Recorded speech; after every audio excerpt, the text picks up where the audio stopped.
Olá, sejam bem-vindos a mais uma aula direta. Nesta edição, vamos abordar uma das matérias mais estudadas da atualidade, o marketing. Através dele, se consegue criar, transmitir e manter a imagem de uma empresa ou até mesmo de uma pessoa. O corretor de imóveis é um profissional que lida diariamente com a manutenção de sua reputação. É uma pessoa em que o cliente tem de confiar.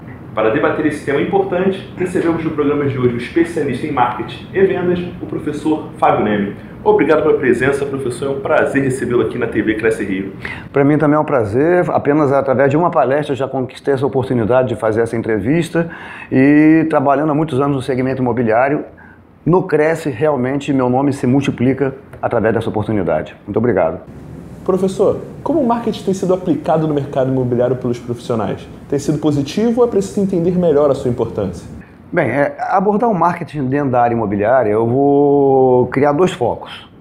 O primeiro foco, que é da imobiliária, do incorporador, do construtor, que desenvolve todo o material de marketing de excelente qualidade, só que fica impossível entender a peculiaridade, a especificidade de cada público que vai ser atingido pelo corretor. Então, partindo da imobiliária, da construtora, do incorporador, a gente vê excelentes campanhas, excelentes materiais visuais, excelentes vídeos. Agora, o que eu percebo junto ao marketing do corretor é que ele precisa, em muitos casos eu vejo, às vezes, a dificuldade de usar a tecnologia. Pegar, por exemplo, uma apresentação em PDF com 70 telas e fazer daquela apresentação uma apresentação mais sucinta, direcionada para aquele cliente específico dele. Ou seja, pegar um material pronto e transformar em um material personalizado para cada frente de trabalho. E a tecnologia, ao mesmo tempo, ilude as pessoas porque fica ainda aquele auto-engano de que eu vou mandar 5.000 e-mail marketing com aquele material e vou conseguir retorno. Posso até conseguir, mas por outro lado eu estou poluindo a caixa de entrada de muitos clientes. Então, quando eu treino corretores, eu entro na área de tecnologia e ensino coisas básicas para uns e para outros não. Por isso ensino passo a passo de uma conversão de PDF para PowerPoint, como editar um vídeo de 6 minutos e separar apenas naquele vídeo o conceito, a localização e o foco que o cliente precisa para aquele produto, para que haja didaticamente, né, um acelerador nas vendas. Senão a gente acaba passando o material inteiro e muitas vezes poluído para quem tem um foco específico. Vamos supor, um empreendimento que tenha salas comerciais e lojas. Né? Se o cliente se define por loja, o material pode ser desmembrado e mandado apenas por loja. Agora, se o corretor manda o material inteiro para o cliente, aquela informação que importa para o cliente às vezes está diluída dentro do material. Ou seja, acaba não tendo o efeito real. E lembrando também que a gente está falando aqui apenas de uma ferramenta de marketing que é a propaganda. Né? Vamos falar, por exemplo, do planejamento. Como o corretor hoje se planeja para enviar todas as mensagens virtuais, como o corretor hoje pode desenvolver o próprio material gráfico para personalizar o material do construtor. Então, em tudo isso aí eu oriento o corretor, desde layout até o papel que ele vai usar, a forma de impressão, cores, porque com certeza isso faz a diferença num mercado imenso como o Rio de Janeiro, onde o corretor tem que ter a chancela da imobiliária que ele trabalha, ou da house, né, que é a imobiliária da construtora, do incorporador, mas ao mesmo tempo ele tem que trabalhar o marketing pessoal dele no sentido de agregar valor àquele material e o cliente querer comprar com ele, porque a escolha no mercado imobiliário, a primeira do cliente, é pelo corretor. Depois ele escolhe o imóvel. E quais os principais passos que o corretor de imóveis deve seguir para que sua imagem seja bem reconhecida?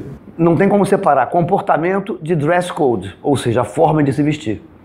Por exemplo, nós estamos aqui no mesmo ambiente de formas diferentes vestidos, certo? Só que aqui é um contexto onde se enquadra. Agora, imagine o corretor que usa um padrão apenas de roupa e nunca muda e não entende que às vezes o ambiente que ele vai, né, dita a roupa que ele deve usar. Coisas básicas eu vou falar aqui, porque apesar de básicas, infelizmente, nem sempre acontecem, como por exemplo, no mínimo, uma camisa social para dentro da calça, uma calça social. Em muitas imobiliárias até um jeans é aceitável, mas não aquele jeans, né, todo desbotado, corroído, porque esse jeans é bom para sair à noite.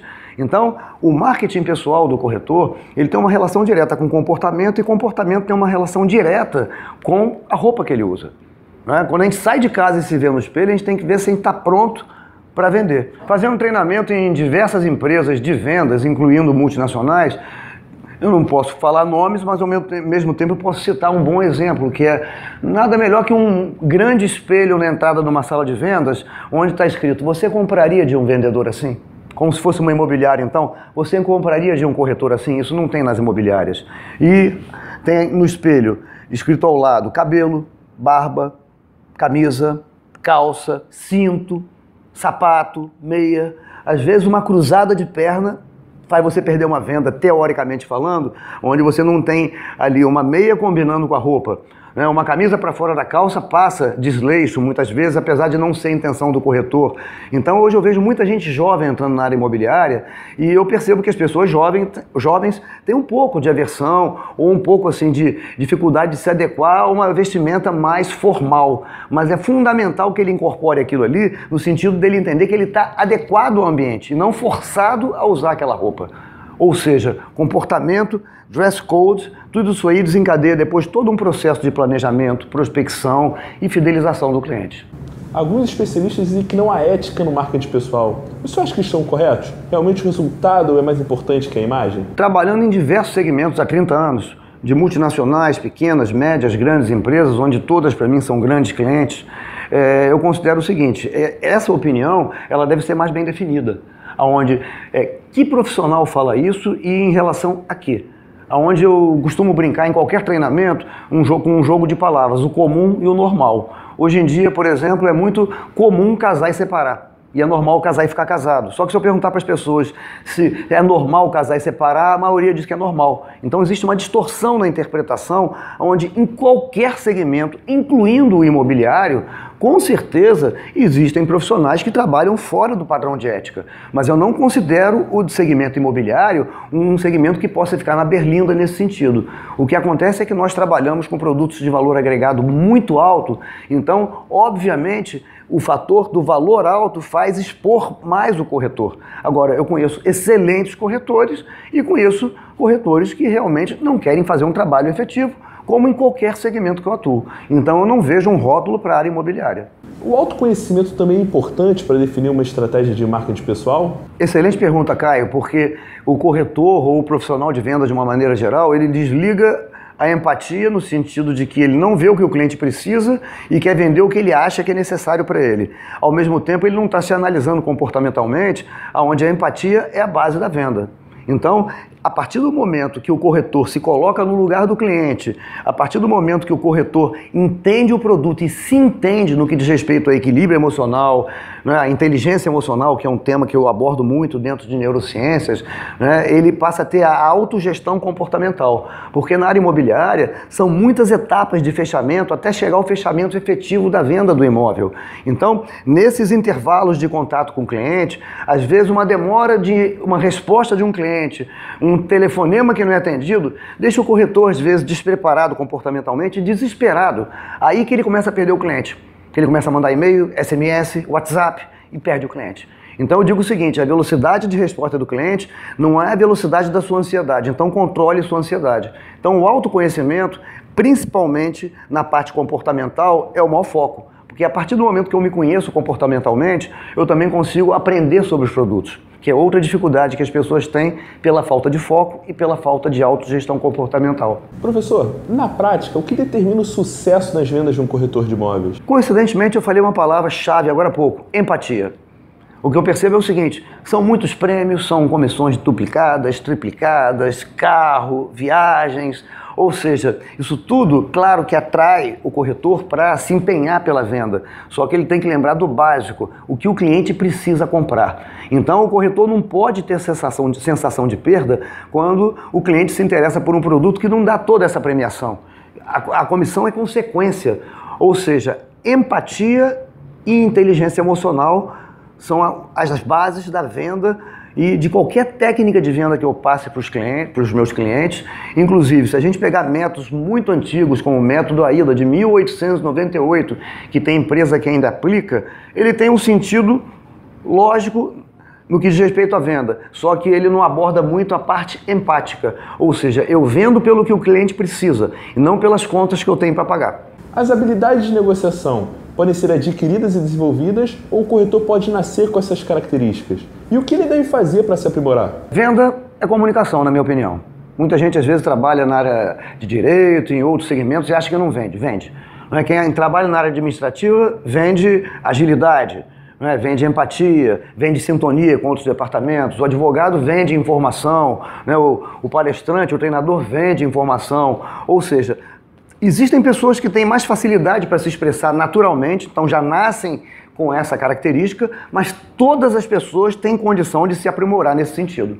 Ou seja, uns requerem mais, uns precisam de mais capacitação, isso depende daquela pergunta que você falou, do autoconhecimento e não achar que já sabe tudo e porque vende tá bom assim, ou seja, sempre tem que ficar melhor, e outros devem aproveitar a própria facilidade da fluência e explorar também. Ou seja, falando bem, vendendo bem, tendo técnicas ou não, todos precisam de constante capacitação. Vamos agora à participação do corretor de imóveis. Tem a seguinte pergunta: se a vida pessoal do corretor pode impactar nas suas vendas?